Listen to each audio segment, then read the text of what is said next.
Hello and welcome to this Science Rendezvous session.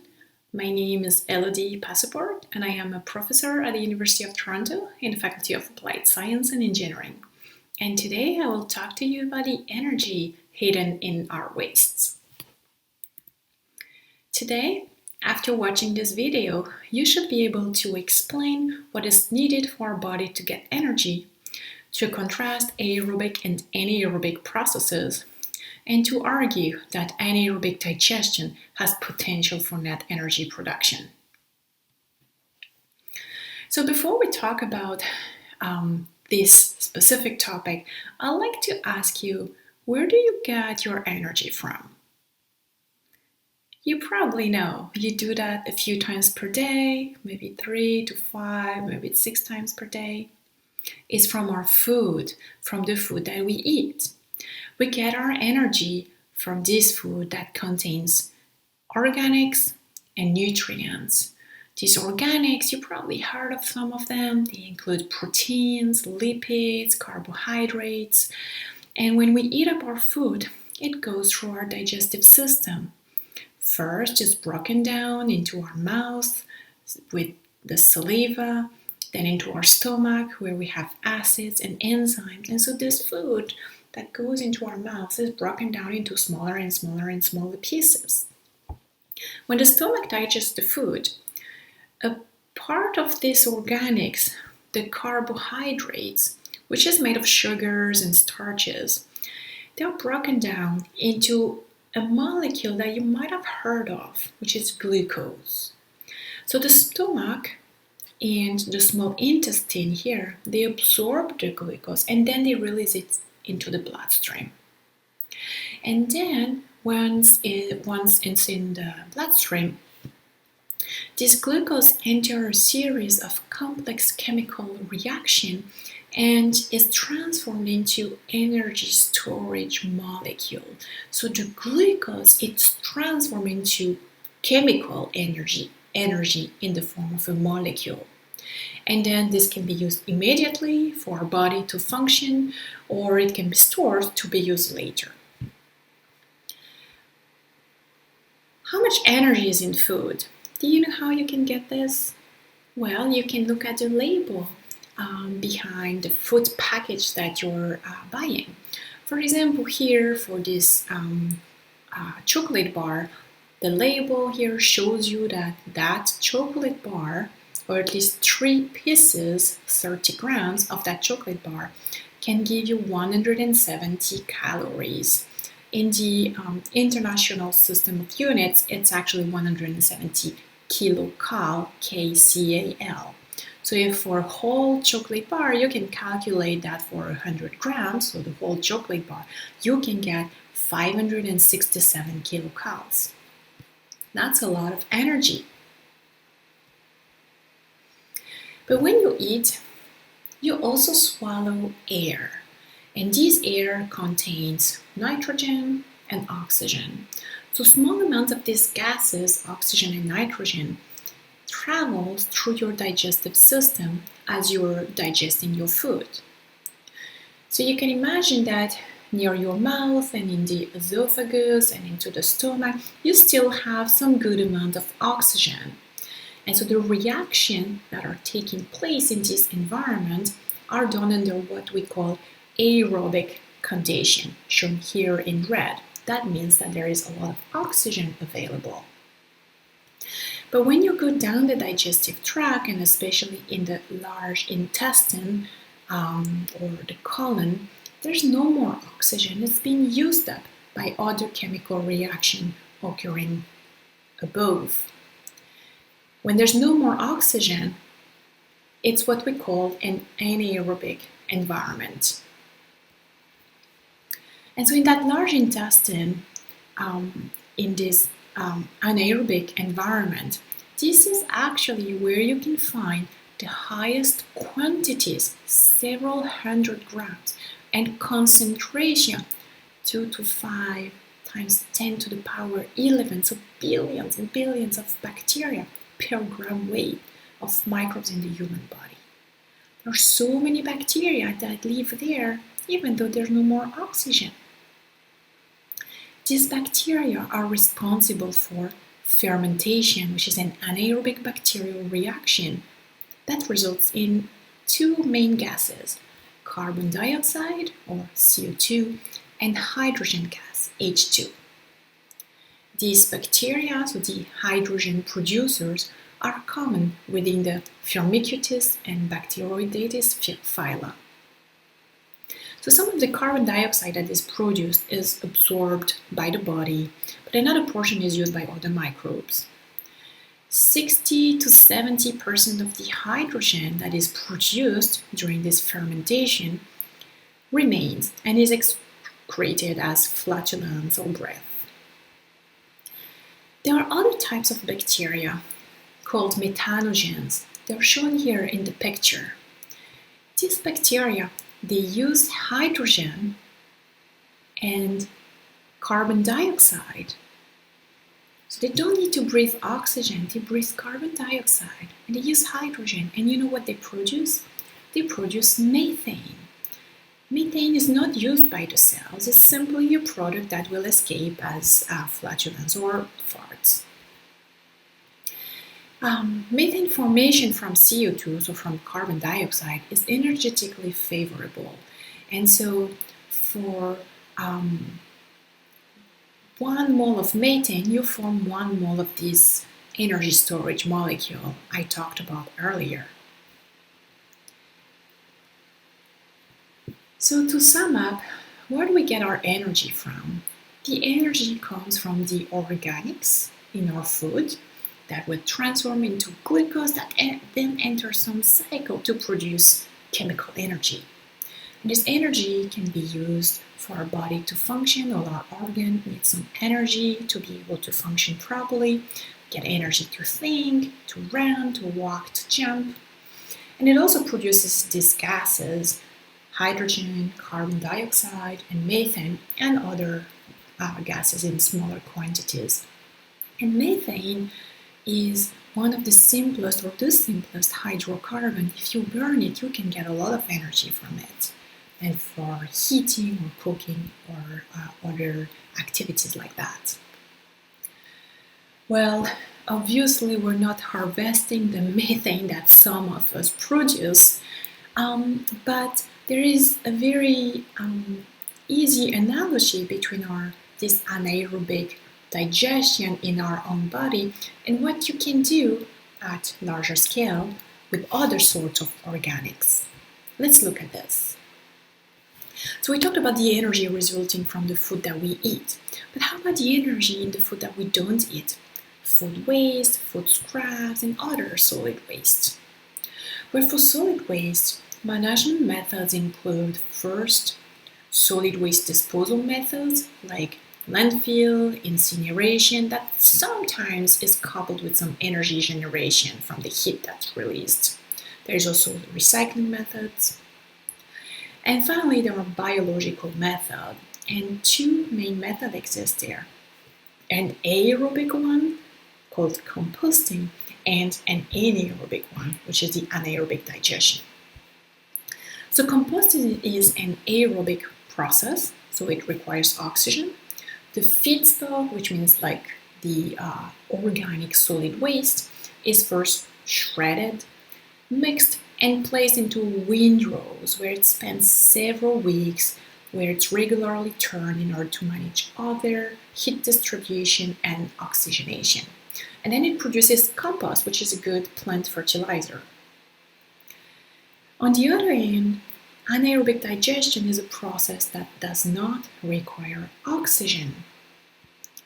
Here's a typical diagram, a very simplified diagram for anaerobic digestion. So anaerobic digestion or methanization is a natural biological process, the same way as we described it in our body, in the lower part of our digestive system. Without oxygen and under warm temperature conditions around 38 degrees Celsius, like in our body, anaerobic bacteria transform the organic matter from food waste, sludge, etc.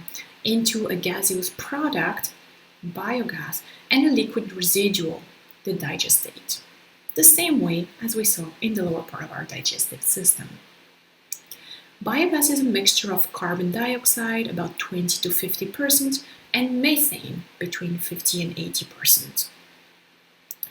All kinds of organic solid materials can be used: manure, yard residues, municipal or industrial organic wastes, household bio-waste like food scraps, crop byproducts and residues, and even sewage sludge. In this anaerobic digester, there's often some mixing system so that the bacteria are mixed very well with the organics that they are digesting. So there are two main products, biogas and digestate. The digestate is some liquid, a mixture between liquid and solid, so the liquid can be separated from the solid. The liquid can be treated in some lagoon and used as fertilizers for agricultural crops. The solids can be further processed and used as compost for soil amendment or bedding for animals in farms. The biogas is the main product that we're trying to maximize in this anaerobic digester, and it can be conditioned to remove some of the undesired gases like water vapor, hydrogen sulfide, which has this rotten egg odor, and it can be used as fuel in a boiler, for example, in order to produce heat. It can be used as fuel in engines in order to produce heat or electricity, or directly in vehicles, or it can be purified and injected into the natural gas network. This is how you get energy, a lot of energy from biological processes, from the organics in food waste. So we talked about solid waste here, but of course, in our households, you don't only have solid waste, you also have liquid waste, which is our wastewater. Domestic wastewater undergoes a series of treatment units before it's rejected into a river. So it contains a lot of organics as well, which is what constitutes most of this pollution in the influent of a wastewater treatment plant. So how does a typical wastewater treatment plant work? So there are a few series of treatment that are mainstream in wastewater treatment plants. There's a preliminary treatment, what we call a primary treatment, secondary treatment, and an advanced treatment. And it generates a lot of sludge that is then treated separately. So let's look at what's in these different boxes. The preliminary treatment first includes a bar screen in order to remove big pieces such as big tree branches. There's a grit chamber, for example, to remove sand. The primary treatment is a primary clarifier, which allows you to get rid of the oil and fat and grease. And the core of a wastewater treatment plant is the biological treatment, which typically is what we call the activated sludge treatment, consisting of an aeration tank and a secondary clarifier. You might imagine that this needs energy and oxygen, and therefore is quite expensive. This aeration tank, as it says, must be aerated. So you can use mechanical aeration with turbine like this that creates turbulence at the surface of the water so that the atmospheric air can penetrate and be distributed through the wastewater. Or you can use air diffuser, as you can see here in this picture that has an empty tank. So it requires energy for this turbine to work, or air, oxygen, for this air diffuser. So it costs quite a bit of money. It is advantageous in one way, which is that bacteria that eat up organics while breathing oxygen, they tend to do this much faster than the bacteria that don't breathe oxygen, these fermenters and anaerobes that we talked about earlier that are able to produce methane. So this process is faster, and that's why it's used a lot, especially in North America. But how about anaerobic digestion instead of aerobic treatment of this wastewater? Is this feasible? Well, this is used at full scale in many countries, in developing countries, in many places in Europe, not so much in North America yet, despite there is a lot of interest in this. Why? Because domestic wastewater treatment plants could become net energy producer.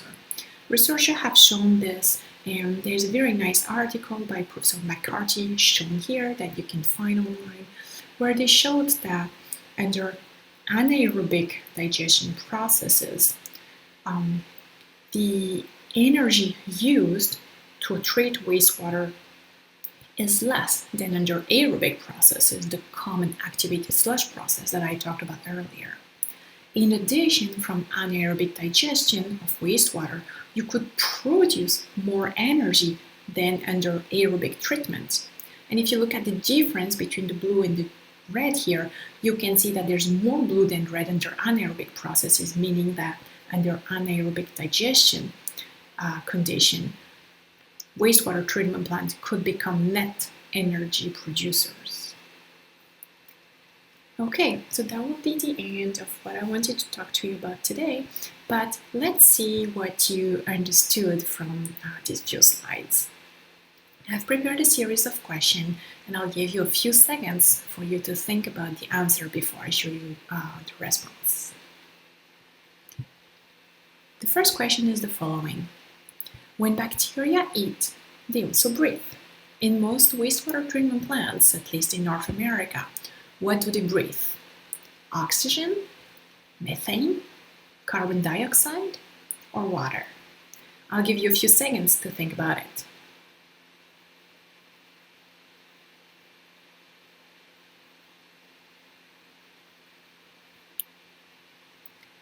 What's the answer? The answer is oxygen. Indeed, most wastewater treatment plants in North America use the activated sludge process, which require oxygen for the bacteria to degrade the organics. Next question. When wastewater is treated without oxygen, which ones of the following is true? No pollution can be removed. The plant uses anaerobic processes. More energy must be supplied than if oxygen is used. Or the plant uses aerobic processes. I'll give you a few seconds to think about it.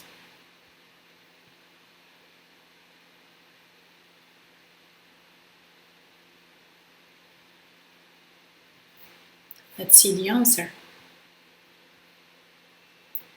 Indeed, when wastewater is treated without oxygen, we talk about anaerobic processes, which is what we talked about today. Next question. What's in the feed of anaerobic digesters? Organics, biogas, sand, or oxygen? I'll give you a few seconds to think about it.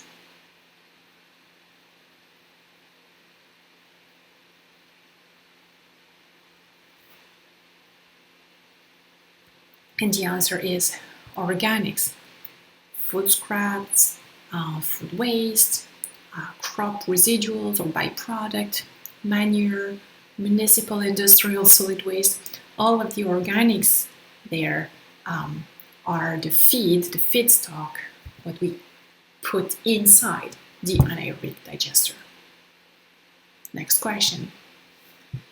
What are the two main products of anaerobic digestion? Organics, biogas, bacteria, digestate. I'll give you a few seconds to think about it.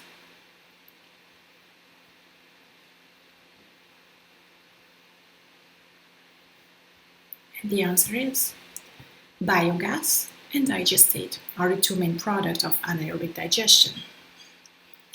Next and last question. Who breaks down the organics in anaerobic digesters?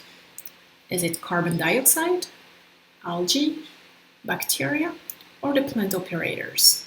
I'll give you a few seconds to think about it.